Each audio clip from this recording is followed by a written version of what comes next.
Hey everyone, this is Koshan and welcome to the first tutorial on web development in my channel, where you are going to be learning about the basic fundamental concepts of web development and building some simple projects from it. So first thing first, you are going to be getting a small glimpse of what web actually is, what is web 1.0, 2.0 and further 3.0. After that, you are going to be learning about the basics fundamental concepts which are required to build a simple website, that are HTML, CSS and JavaScript, and further you are going to be building some simple projects from that knowledge. So make sure you hit the like button and subscribe my channel. So what actually web is? In simple words, we can say that the web is just the internet where the computers are connected with each other um, in a network and they share the information. Okay, that's fine. But what are the building blocks with which a website is being made? Let's say I am visiting this website, which named as Bootstrap, and what I can see this beautiful navbar is there. All the text or the headings are being aligned in the center. Um, you can see this beautiful hover effect when I just hover this icon. If I scroll down and yes, and click on this part, you can see that how the position of the background changes whenever I click here or here. And if I again scroll down and if I hover on this link, you can see that how the color of that link changes and a beautiful underline is being made. If I click this, you can see that after clicking that particular link, I am being directed to another page. So how actually all this thing is being done? Well, if I move to this website again and click on and right click on the page and move to view page source option, you can see this website is nothing but 1,000 of line of codes. Then what actually this line of code is? Well, these are nothing but the building blocks of the website, which we specially know as HTML, CSS and JavaScript, with which every website is made up of. Now you can see that if I move to this website again and um, now what actually how we can define HTML, CSS and JavaScript in that website. Let's take an example that let's take an example of a human body. Mm, the bones or the skeletons of the human body are HTML part of that website. Can we relate it as the HTML part of that website, um, with which the website cannot be made. Secondly, all the tissues of the human bodies, all the tissues and the muscles of the human body can be considered as the CSS part of the website. And the nervous system, how the body works, that things can be correlated with JavaScript of the website. Let's say whatever the colors you are seeing here, let's say the color of this nav bar, the position of that text which is at the center, um, uh, and the beautiful styling and the hovering effect in that website is nothing but the CSS. Whenever we click, let's see, whenever we click on this particular button, you can see that the position of the background changes. How? This is nothing but the JavaScript part. As I've told, the JavaScript is like the nervous system of the website. Whenever I'm clicking this nav bar, an event, I'm clicking this button, an event is being triggered, because of which the position of that the position of the background changes, and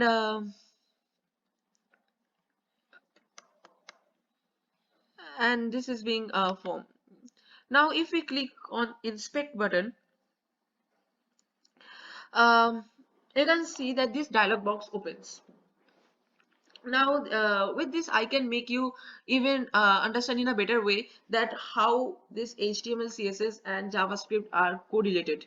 Let's say and they build up the website. uh, let's say if under the style tag, under the style box, if I remove this text align center, you can see the how the position of the text changes. See, again if I move down and changes the margin, see how the margin of that heading change, how the position of that heading changes, how the position of that picture changes.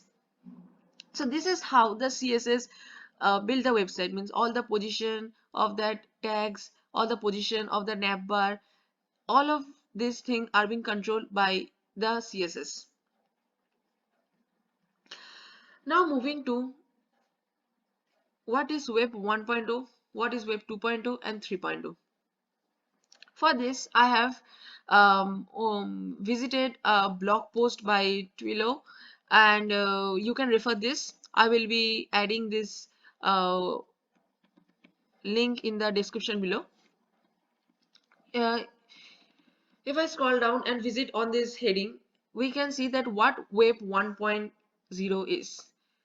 Well, when the internet was first being introduced among the people, at that point of time, the website were also present, but we can say that far more old than the present website that we are seeing now.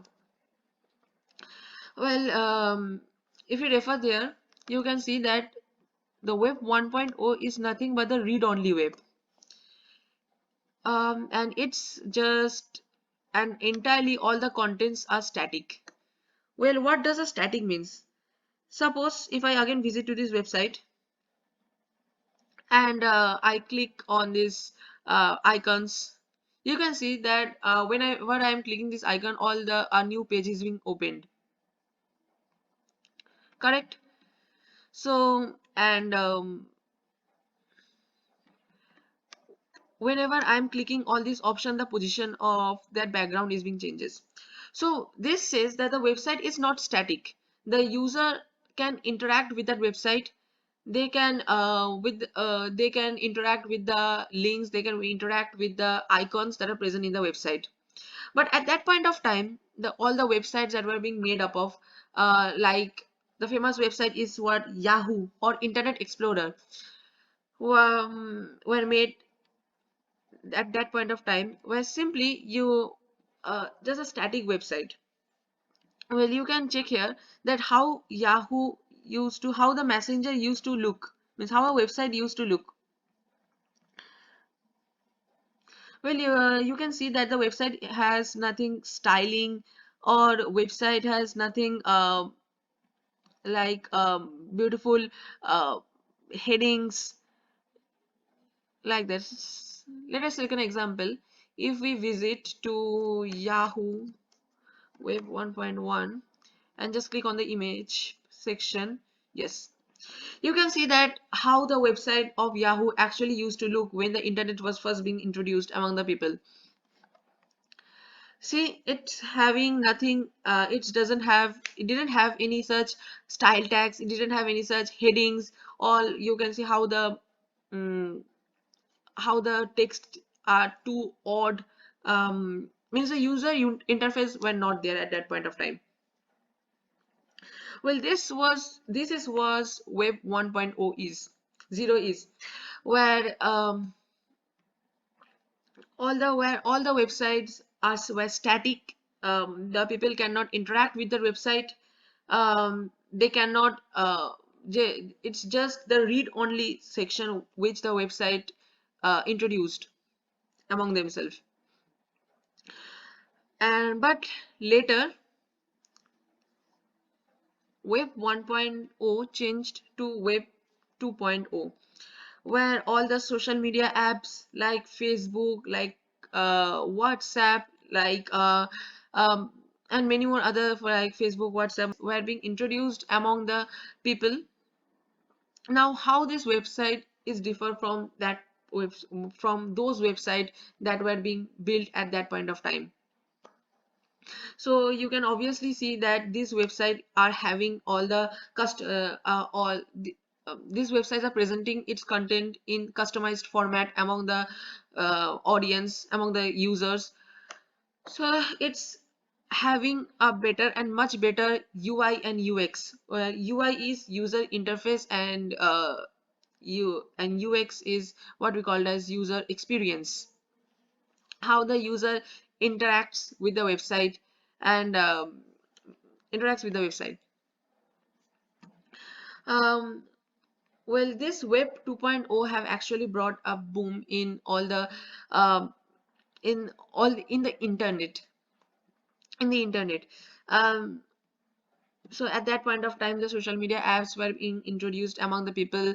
The people started to connect with each other with this website, with these apps, and all the connection, all the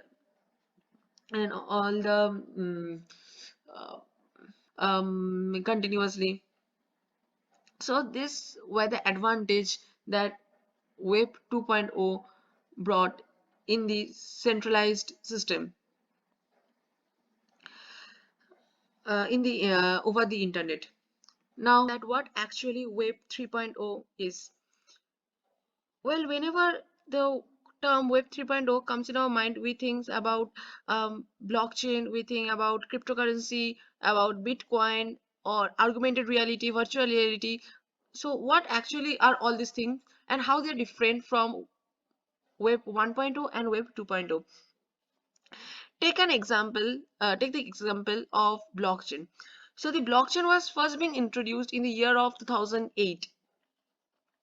Well, and after this, it had actually brought a boom in internet all over the world. Now, what actually blockchain is? Well, by name, you can understand that blockchain is nothing that the blocks that are connected in a chain.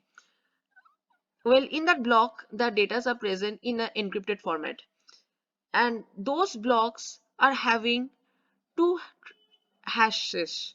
The first hash is the previous block hash, and the second hash is the hash of that block itself.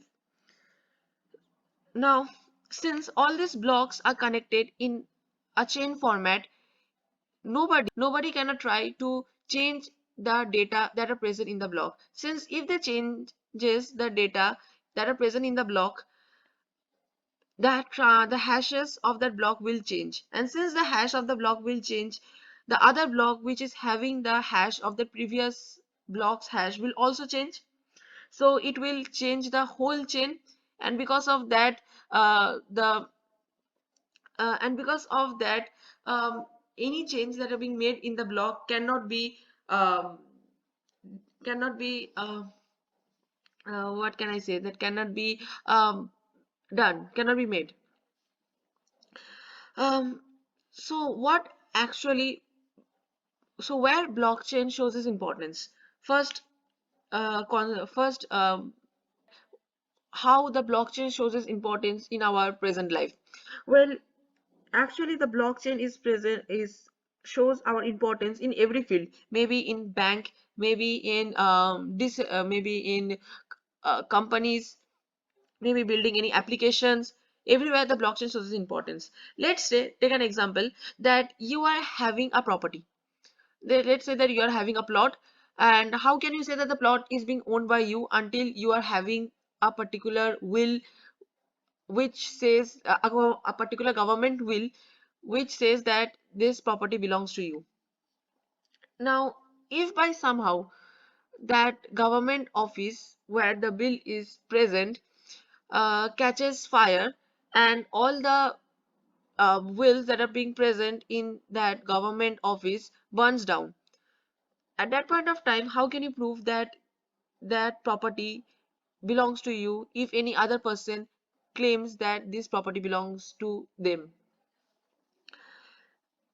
That point of time you will be in trouble, because you don't have any signed data or any data uh, that is being signed by the government that which shows that this belongs to you. Well, at that point of time, the blockchain shows its importance.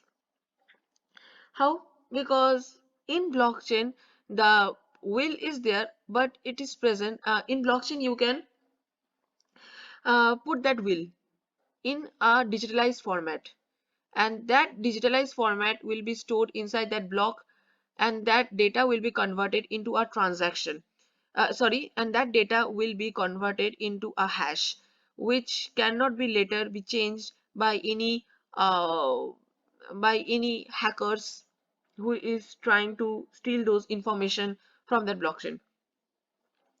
So this is how the blockchain shows its importance. Now take another example that you are having a website where the people are where the people visiting in that website needs to give their personal details, like their account information, like their personal another and any other personal details. Uh, now if your now since your website database is being holded by any company, so that company is having the authority, so that company has a power to to read your data. And if that company is not trusted, then they can also try to steal your personal information. Obviously that can happen. At that point of time also, the blockchain shows its importance, because those personal information can be stored in that blockchain, and that data cannot be read and write until you give the permission to the people who can read and who can read that block, who can read that data.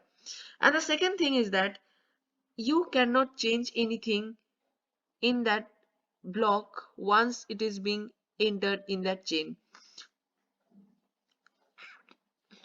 So once you have once the data is being uploaded, once the data is being input in that block, no one in the world can change the data. You can only read the data, and this is how the blockchain shows its importance.